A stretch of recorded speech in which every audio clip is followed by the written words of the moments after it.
before you went to a particular store, were you did you go to that store and like um ask them for their numbers of like how much of this bread do y'all sell at this particular store? How much like did you crunch any numbers before dealing with that particular store So just to yeah, see if it would be a good store to deal with? so the market is already created before you go in there, like before you actually purchase the route, because they don't sell anything without knowing like the history of how it's gonna do, Yeah, right, because they right. want to set you up. So what they do is they give you this historical data spreadsheet of Excel. I'm gonna be honest, when I first got into the business, I didn't understand it.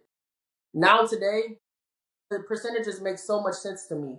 But every store has a percentage. So it'll show you what Walmart might sell for the year out of that threshold. It'll show you what Myers did. It'll show you what the mom and pop shop did from each uh percentage of the bread, because they call certain breads like white bread, and I think they'll call like multi-grain bagels. Like it don't list out exactly what the bread is, but it gives you that range, and it's the historical data based on the stores and how the yearly sales impacted. They show you the low end, and they show you the medium end, and they show you the highest end. So they tell you the ugly, the good, the not so good, and the very good. Gotcha.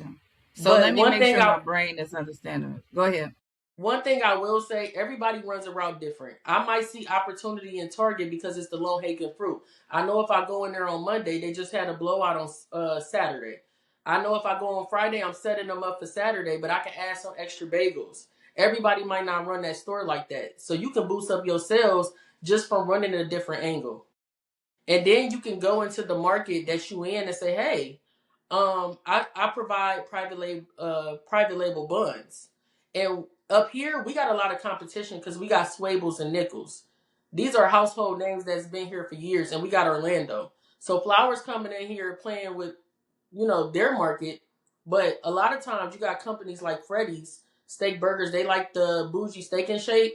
We provide Mm-hmm. private label buns. They still go through US Food to get rye bread, but one thing about it, they need the buns fresh. They don't need them frozen. So that's where we come in.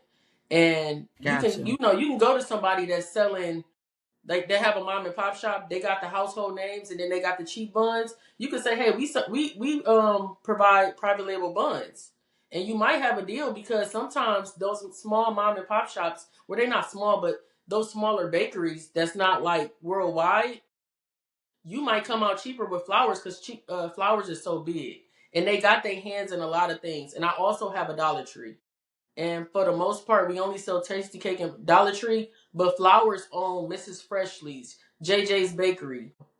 It just depends on your market, but that's how I know what to put in the store. And then every season brings a different set in the store.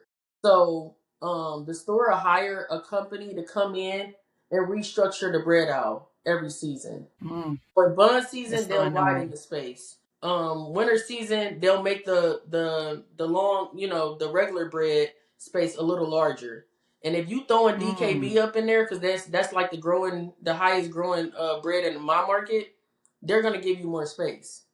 So it just really all depends gotcha. on markets, because like Target, for instance, they took out Home Prod out of my Target, but they widened the space for me. Other stores, they shortened the space because maybe certain things wasn't selling the way it was selling in my store. So yeah, like it's very different for each market.